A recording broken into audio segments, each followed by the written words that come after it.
High my to family, welcome back to my channel. আজকে আবার তোমাদের জন্য নিয়ে চলে এসেছি একটা নতুন ব্লগ। আজকে তোমাদের সাথে আমি শেয়ার করে নেব আমার ট্রাভেল ব্লগের এপিসোড 12। তো চলো দেখা যাক যে আজকের এপিসোডে আমরা কোথায় ঘুরতে যাচ্ছি। এপিসোড 11-এ তোমরা দেখেছিলে যে আমরা গিয়েছিলাম সেভেন সিস্টার ফলস। সেটা দেখে মন প্রাণ ভরে যাওয়ার পর আমরা চলে গিয়েছিলাম লিভিং রুট ব্রিজ। তো চলো দেখা যাক এখানকার প্রাকৃতিক পরিবেশ আর জেনে নেওয়া যাক কিছু ছোট ছোট গুরুত্বপূর্ণ তথ্য। তো চলো শুরু করি। এখন বাজে প্রায় সকাল 7টা। আমরা রেডি হয়ে হোটেল থেকে বেরিয়ে পড়েছি লিভিং রুট ব্রিজ দেখব বলে। তো দেখতেই পাচ্ছ হেঁটে চলেছি সেই অপূর্ব এক সুন্দর দৃশ্য দেখব। এই লিভিং রুট ব্রিজটা অনেকটাই ভেতরে হেঁটে হেঁটে যেতে হবে। দেখতেই পাচ্ছ তোমরা, এটা একটা অপূর্ব সুন্দর গ্রাম। এই গ্রামের মধ্যে দিয়ে আমরা হেঁটে চলেছি লিভিং রুট ব্রিজের দিকে। চারিদিকটা অসম্ভব সুন্দর ছিল, যেমন শান্ত তেমনই চারিদিকে পরিষ্কার পরিচ্ছন্ন। মাটিতে গাছের পাতা ছাড়া কিন্তু আর কিচ্ছু পড়েছিল না। চারিদিক অসাধারণ, আমাদের মন প্রাণ জুড়িয়ে যাচ্ছিল এই সব কিছু দেখতে দেখতে। আর এই লিভিং রুট ব্রিজ যাওয়ার জন্য প্রায় 500টা সিঁড়ি আমরা নেমেছি। 500টা সিঁড়ি নামা ওঠা, টোটাল 1000টা সিঁড়ি। তো যাই হোক, ক্লান্তি তো একটু এসেই ছিল। এতটা সেই নামতে কষ্ট হয়নি, কিন্তু উঠতে গিয়ে মনে হয়েছিল পা কোমর সব একদম ভেঙে যাবে।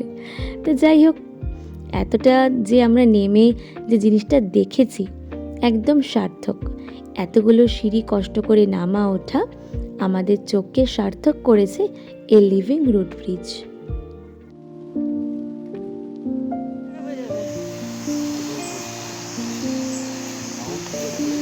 এখনই উঠবা, এখনই নামবা না একসাথে নামবা?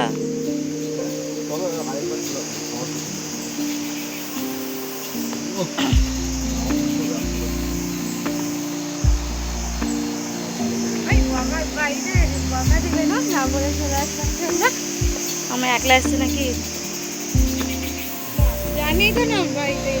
যখন দেখবে যে 3 জনে নাই, তা ভাববে একসাথে যাচ্ছি, বা ফোন করে নেবে।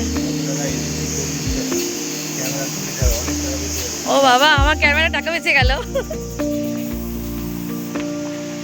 না, মোবাইলে মনে হয় টাকা লাগবে না। হ্যাঁ,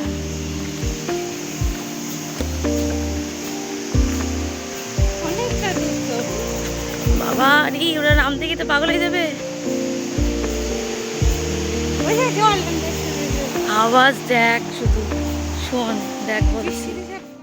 লিভিং রুট ব্রিজ বা জীবন্ত রুট ব্রিজ হলো এক ধরনের সাসপেনশন ব্রিজ, যা গাছের আকারের মাধ্যমে জীবন্ত উদ্ভিদের শিকড় দিয়ে গঠিত। শিলং মালভূমির দক্ষিণ অংশে পাহাড়ি ভূখণ্ডের খাসি এবং জয়ন্তিয়া জনগণরা রাবার এবং ডুমুর গাছের বায়বীয় শিকড় দিয়ে তৈরি করেছে এই লিভিং রুট ব্রিজ।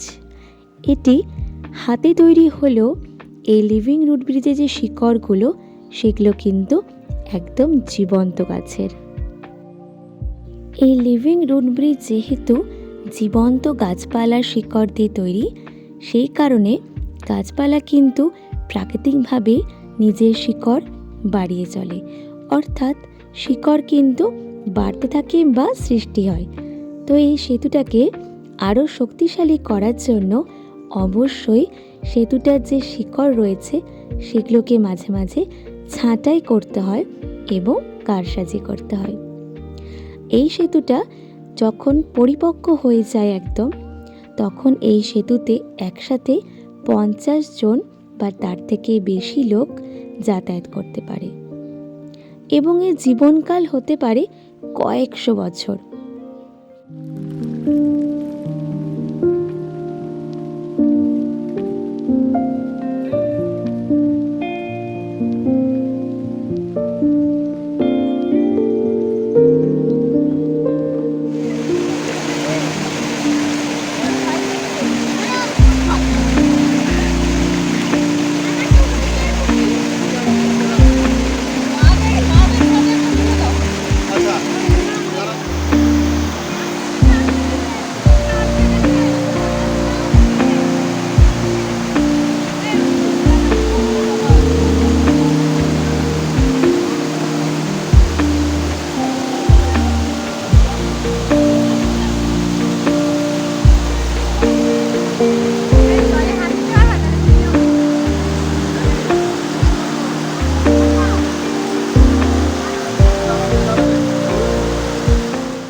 আজকের এই ব্লগটা এখানেই শেষ হলো।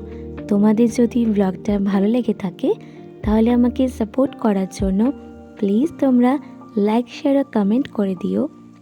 যারা যারা এখনও রিয়াঙ্কা ডেলি ব্লগ চ্যানেলটিকে সাবস্ক্রাইব করনি তারা প্লিজ চ্যানেলটিকে সাবস্ক্রাইব করে দিয়ে পাশে বেল আইকনটিকে অলে ক্লিক করে দাও। দেখা হবে তোমাদের সাথে পরবর্তী একটা ব্লগে। ততক্ষণ টাটা।